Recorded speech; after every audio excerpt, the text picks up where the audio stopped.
So near, yet so far away. Bradford City halfway to paradise against Chesterfield away from home. Fine margins it was, 3-3 draw. I mean, what a close game it was. What a heartbreaking game it was again away from home against Swindon. We had a close one, 5-4 defeat last minute. Heartbreaking that 5-4 defeat, and then against Chesterfield a 3-3 draw, and then a last minute equaliser in heartbreaking situation, and it's very hard to follow Bradford City when you keep conceding late minute equalisers and last minute goals to define your season, and that's the way it's looking like it's going to head.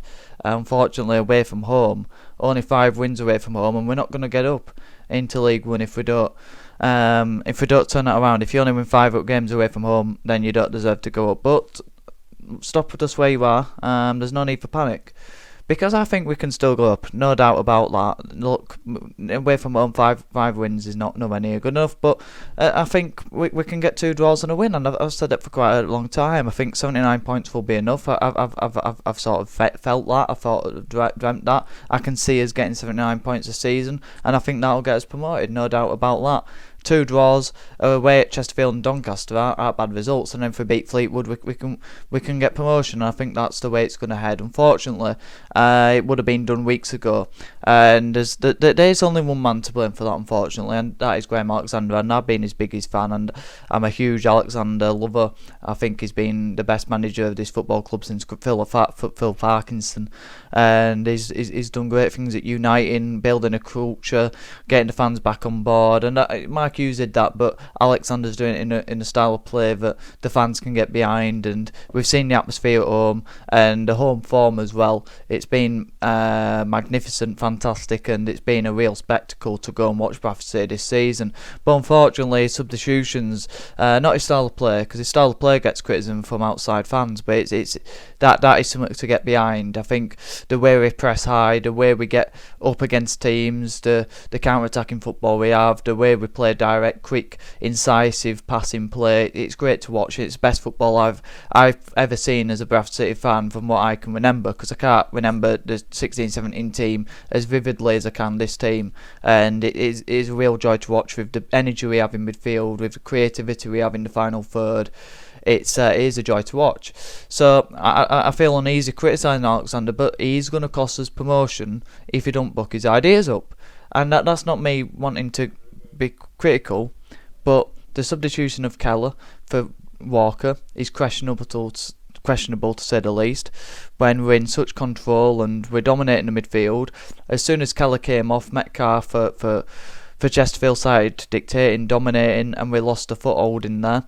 And we brought on Critchlow as well in midfield, as we've done with Baldwin against Swindon and the last game in Notts County, and we lost control and then they scored, and that becomes a repetitive cycle that I hate to see. I don't know why we're doing it, because we did it under Mike Hughes time after again, particularly at the back end of the 22-23 season, which cost us with big games in losing games and getting points in games that we should have won, because we went a bit more defensive, a bit more pragmatic, and we made the wrong substitutions. That's what we're doing again. And like I say, I'm fully behind Alexander, but when we're making these pragmatic substitutions, it's very hard to get behind, because you can see that it's giving a defensive mentality into our players, and it's giving the other teams a bit of momentum. And the shift from Keller coming off to Chesterfield bringing their substitutions on was a complete dramatic shift, and they got a foothold in the game. They got loads of momentum, a lot of chances off as well, and we were much worse for it. They were much better for it, and we saw it against Notts County and we saw it against Swindon, and it's becoming worrying, because if we do it against Doncaster, they'll wipe the floor of us, and that'll be promotion gone if we lose to Doncaster. Now, I don't want to be negative, because I think we'll draw against Doncaster and we'll beat Fleetwood, but that is if we don't keep making these substitutions, we don't keep dropping deep, we don't stop getting out to crosses, because like that last goal, we were too slow to get out to them. We give them too much time and space, and it's not acceptable, because if we want to get promotion, we've got to have a bit more determination, a bit more desire, and we've got to get out to these players a lot quicker, because that's what happened against Swindon as well. That's what happened to Notts County with their goal. We just back off, and we give them too much time and space. The goal to make it 2-1 as well. That ball in behind the fence down the left hand side was far too easy. Will Griggs' goal, Baldwin got caught in behind, didn't put a foot in, and it's becoming a reoccurring theme, and we're conceding really poor, sloppy goals, particularly away from home, and it's going to cost us, and we've got to be very careful of that. The Fleetwood game I'm not too worried about because it's at home. We've been fantastic at home this season, but away from home, it's what's going to cost us, and we've got to make sure we're very tight against Doncaster, and we don't drop points there. But this game's very disappointing because at 2-0, the cigars are out, the slippers are out. It's very comfortable. You're home and dry, and you think promotion, maybe even the title. Fleetwood dropping points, Doncaster winning, but you think if we beat them, you think title could be on, but promotion, it's almost done now. We just need that 3 points against Fleetwood and we're up. We're in League One. We've got Huddersfield next, and then boom, concede before half time, and we're just conceding at the wrong time of the game, making the wrong game management, and we're just being very unprofessional at the minute, and that's not what a team does to get promotion. And we've come far too far in the season to let this slip, and I believe we're much better than what we're showing at the minute, unfortunately. But let me know your thoughts as well. Like the video if you do, go on to do so, and subscribe if you're new. We're 2 away from 900, so it's very much appreciated, all the support. But yeah, I think we can all echo the disappointment from today, because it is a very disappointing day. No doubt about that, because I think we all know 2-0, home and dry, and to drop it so easily, so poorly, it's very disappointing, without a shadow of a doubt. But how many points do you think we're away from getting promotion? I do think 79 will do it, but 80, 81 we'll certainly do it. I mean 81's impossible now, but if we win our next 2, we're up. But the problem is, Walsall, I watched them. I mean, what a roller coaster of a day.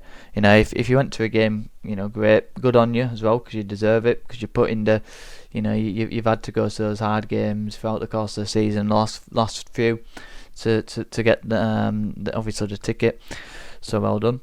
But you're watching that Walsall game and you're thinking, my God, this can't be a team that's going to get promotion. And that last minute winner that got disallowed, I mean, great refereeing from the assistant, but that really on another day would have been a goal, so that can easily change the course of a season. But they were very poor, and on another day they'd have got a win for that. So that's how careful we've got to be.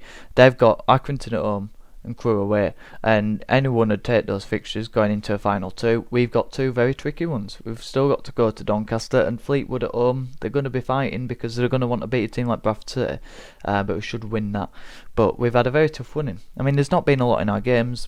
Obviously Port Vale away is a very tough place to go. We got outplayed in that one. Accrington away should have been a win, and Tranmere and Gillingham, they're the games that you look at and you think, well, we should have took more from that. We should have picked up maybe 2 wins from that especially. But the Swindon away, it's a tough place to go. Notts County at home, they're a top side in this league. Doncaster away and away at Chesterfield are tough places, but when you're 3-1 up, you're 2-0 up, you've got to be finding a way to get over the line, and that's what we didn't do, and that's not what a promotion winning side does. You find a way to scrap, you find a way to get over the line, and you find a way to be a bit more gritty and have a bit more determination about you. And whether there's illness in the camp, whether there's whatever the reason behind the substitutions and the poor performances are, we've got to show a bit more about us, because there was more than enough in that game for us to win that. In behind our defence, they were very open. I thought they played a good style of football. They wanted to get the ball down. The very open end-to-end game, which meant there were a lot in that game for us. I thought Kavanagh was very good, actually. I think the last 3-4 games has been fantastic for us and shown what a player can be at the top end of a League 2 table fighting for promotion. He has that grit about him that I've always liked, but he's held the ball up a bit better. He's ran into the channels more. He's shown a lot more awareness about his position, and I think we missed him when he came off. But I thought he really led that line well, and caused them trouble in behind, which got us a lot of into some very many good positions. And Pattison in that first half, about a minute in, had a great chance. We had a lot of good chances in behind our defence, and when we just sat off a bit more, we invited a bit more pressure on, we looked a lot worse for it. And it is very disappointing when you come against Chesterfield, who want to play, and you've got a lot of open field, a lot of chances in behind our defence. We didn't capitalise on it, we didn't create enough from it. And this is definitely a game that we're going to look back on and we're going to think, well, we could have got a lot more from that. But like I say, I do think we'll go up on 79 points. I think we'll probably get a point against Doncaster, get a win against Fleetwood, and fortunately I think Walsall just aren't going to have enough, and that's how we're going to get promotion to League One. I refuse to accept that we're not going to go up. You know, if we're on the 3rd of May and we're not in that top 3, I'm going to sit there and I'm going to demand that we get promotion, because I think it'll be an absolute travesty if we don't go up, because we'll never have a better chance. We'll never have a better chance than Chesterfield away, than Swindon away, than Accrington away, Tranmere at home, Gillingham away. We've had so many opportunities to go top of the league that we haven't took hold of. We've got to make ourselves counted now, because this is where it matters most. And Doncaster are taking all of the horns. Port Vale fought back against a tough Grimsby side away, one of the best away teams in the league. We've got to make sure that we're in that top 3 come the end of the season. I think we will, so keep believing, but we're not going to get a better opportunity than this, and we've got to really make sure that we're making the most of this, because again, like Notts County, there's only a couple of players I can look from that team who really wanted it, who stood out from the crowd from me, and that's not good enough. We need full 11 players behind, showing that determination, that desire, and we've got to make sure we're grabbing the bulls by the horns to get out of this league. So let me know your thoughts in the comments down below on a disappointing game, a 3-3 draw. It's a good point. I think if after that Walsall draw, you definitely take a point, but when you're 3-1 up, you're 2-0 up, you've got to be making the most out of that and getting 3 points, getting over the line, and if we're in that, we're up. You count on us beating Fleetwood. Maybe you can accept losing to Doncaster then, whereas now Doncaster definitely must not lose, probably need to win it and then beat Fleetwood. But we're not over yet. Still a long way to go in the season, still 2 big games, and we've still got to get in those top 3 places come the end of the season. Let me know your thoughts in the comments down below. Like the video if you did, go on to do so, and subscribe if you're new. 2 subscribers away from 900 subscribers. All support is massively appreciated. Have a good one.